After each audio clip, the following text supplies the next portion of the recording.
Salut à tous, ici votre frère et serviteur Ronnie Jean-Louis et je vous apporte à l'instant votre capsule d'encouragement Christ en nous. L'encouragement cette semaine, les amis, est un extrait d'un partage d'une sœur qui littéralement répand son cœur à travers son témoignage de la gloire de Dieu dans sa vie lorsqu'elle a compris l'importance de sortir de la religion pour entrer dans la relation avec Dieu.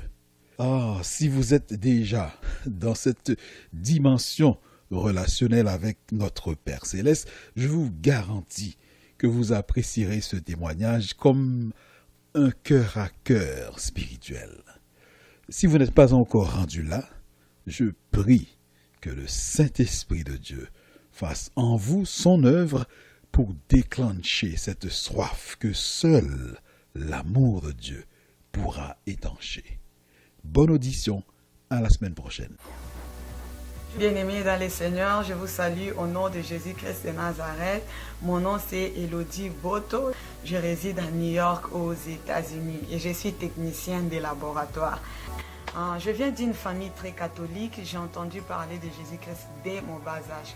Je ne manquais pas le culte du dimanche et je suivais aussi des formations pour devenir religieuse, pour devenir sœur religieuse. Mais ça n'avait pas marché. Je suis venue ici aux États-Unis. Ma tutrice m'a conduit dans une église où je suis des formations. Je suis née de nouveau. On m'a baptisée par immersion. Mais durant tout ce temps-là, je n'avais pas rencontré Jésus-Christ.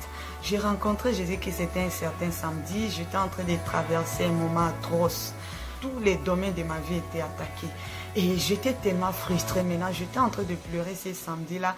Je demandais au Seigneur, Seigneur, mais qu'est-ce que je fais pour pouvoir transporter cette croix tellement lourde? Je n'arrive plus. Et je demandais au Seigneur ce que je devais faire pour vivre en paix parce que j'étais fatiguée. Il m'a fait grâce le matin, je me suis retrouvée sur VTV. J'ai suivi une vidéo qui disait le Seigneur doit occuper sa place au trône de notre cœur. Et le Saint-Esprit utilisait tellement la vidéo pour pouvoir me parler. La vidéo m'a tellement parlé que quelque chose d'extraordinaire s'était passé. Je n'ai pas de mots exacts pour parler de ce qui s'était passé. Il faut vivre des choses pareilles pour pouvoir connaître. Et de là, ma vie n'a plus jamais resté la même. Oh, Jésus-Christ a ouvert mes yeux. Il m'a donné les dégoûts du péché. Et je me souviens avant, je mélangeais au fait le Seigneur, le péché. Je pouvais aller visiter mon ami avant le mariage. Je pouvais mentir. Je pouvais insulter les gens. Je pouvais gronder. Je pouvais désobéir à mes parents. Après aller à l'église et je demandais pardon au Seigneur, je revivais, je faisais encore le même péché. C'était normal, mais quand j'ai rencontré Jésus-Christ, il m'a donné les dégoûts du péché. Il m'a fait savoir que ma vie ne m'appartient plus et je ne peux plus marcher comme je veux. C'est lui qui doit conduire ma vie. C'est lui qui doit diriger ma vie. Il m'a donné une certaine manière de me conduire. Oh bien-aimé, c'est ce qu'il a fait dans ma vie. Sa présence, quand il est venu se positionner au trône de mon cœur, le bonheur que sa présence me procure, bien-aimé, la révélation qu'il m'a donnée, que je ne suis plus n'importe qui, je suis la fille du roi des rois. Bien-aimé, c'est lui qui a créé l'univers et venu se positionner dans mon cœur. Cette seule révélation m'a fait devenir amoureuse et passionnée de lui. Bien-aimé, il a fait que je puisse dormir. La nuit, je ne dormais pas. J'ai dormi, je suis aux États-Unis, je me voyais au Congo. Je me réveillais le matin frustrée, fatiguée. Je n'avais envie de vivre. J'étais une personne, je me voyais moche au fait. J'avais le rejet à l'intérieur de moi-même. Pour aimer une personne, pour aimer mon prochain, c'était un problème. J'avais appliqué pour le papier de ces pays, j'ai tellement duré. C'est au moment où on devait me déporter que Jésus-Christ a pu se manifester. Je n'avais pas de maison, Jésus-Christ m'a donné un appartement. Je n'arrivais pas à manger, Jésus-Christ m'a donné l'appétit pour manger. En fait, il a visité même le travail là où j'ai travaillé, on a changé.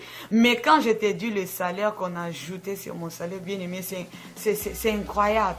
Donc il a visité tous les domaines de ma vie.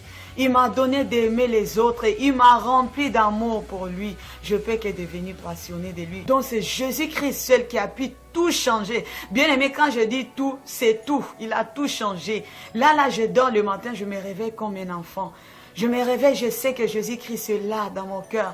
Je sais que j'ai quelqu'un qui m'aime, qui me considère. Et je me vois tellement spécial. Je n'ai plus besoin des gens ou bien d'un titre pour venir dire non, non, non. Jésus-Christ lui-même me considère. Il m'a tellement honoré que je me vois une personne spéciale. Je ne regarde plus ce que les gens disent, ce que les gens peuvent dire de moi. Je me base sur ce que le Seigneur dit. Le Saint-Esprit doit te conduire. Si tu es converti, si tu n'es pas encore né de nouveau, tu es en train de chercher une église, demande au Saint-Esprit de te conduire dans une église pour que tu ne regrettes pas plus tard. C'est très, très important. Toi qui veux franchir une autre dimension dans la relation avec Jésus, ce que je vais te demander, c'est de chercher le Seigneur de tout ton cœur. Le Seigneur regarde seulement ton cœur. Le Seigneur a besoin de ton cœur. Il dit dans Jérémie 29:13, vous me trouverez si vous me cherchez de tout votre cœur. Bien-aimé, si tu cherches le Seigneur de tout ton cœur, tu vas le trouver. Il va agir, il va se manifester puissamment. Il faut le chercher de tout ton cœur. Tu seras en paix, tu vas vivre cette vie, la vie de bonheur. Parce qu'il dit le plan qu'il a pour nous sont le plan de paix et de bonheur. Pour pouvoir vivre ces plans de paix et de bonheur, bien-aimé, il y a une condition. Il doit occuper sa place. Il doit régner au trône de ton cœur. Bien-aimé, je ne sais pas, tu es en train de courir derrière l'argent, peut-être derrière, je ne sais pas, les enfants. Ce n'est pas mauvais, hein? Derrière le mariage, maison, toutes ces choses sont importantes. Mais bien-aimé, pour ne pas perdre ton temps. Parce que tu peux trouver ces choses-là. Il peut te faire grâce. Mais après, tu auras encore frustration. Tu auras encore envie. Tu vas encore chercher une autre chose. Donc, pour ne pas perdre ton temps, cherche le Seigneur. Décide-toi de tout ton cœur à chercher l'Éternel. Dis au Seigneur de venir se positionner à sa place. Là, bien-aimé, tu vas vivre le vrai bonheur. Tu auras le sentiment d'accomplissement. Lui-même va te diriger sur tout ce que tu es en train de chercher. La Bible dit, cherchez premièrement le royaume des cieux. C'est un secret. Le reste là, bien-aimé, ça va venir comme ça. On vient de m'ajouter $800 dans mon salaire. C'est pas quelque chose que j'avais demandé au Seigneur. Je suis allée comme ça au travail, je parlais à ma patronne, on parlait de quelque chose. Lui-même m'a dit qu'il va m'ajouter $800 dans mon salaire. Donc les choses que tu veux là, ça va arriver comme ça. Maison là, on est venu me donner, une sœur est venue me donner une maison. Je n'avais pas encore le papier. On est venu me donner le papier, on devait me déporter. L'immigration m'a appelé le même mois de novembre 2017. On m'a donné les papiers. Tout ce que tu es en train de chercher là, c'est rien devant le Seigneur. Bien aimé, le travail là, c'est dans ton camp que tu dois faire. Le Seigneur, lui, ne bouge pas. Tout est OK dans son camp. C'est toi et moi qui doivent travailler pour vivre ce qu'il veut que nous puissions vivre. C'est pour notre bien.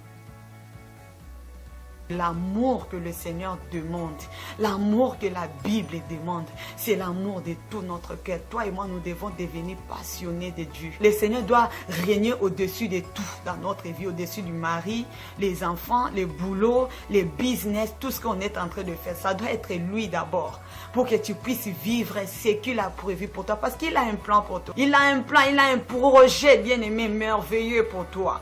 Et il doit être là pour pouvoir te conduire au fait. Tu ne peux pas te conduire toute seule, bien aimé, tu vas te tromper.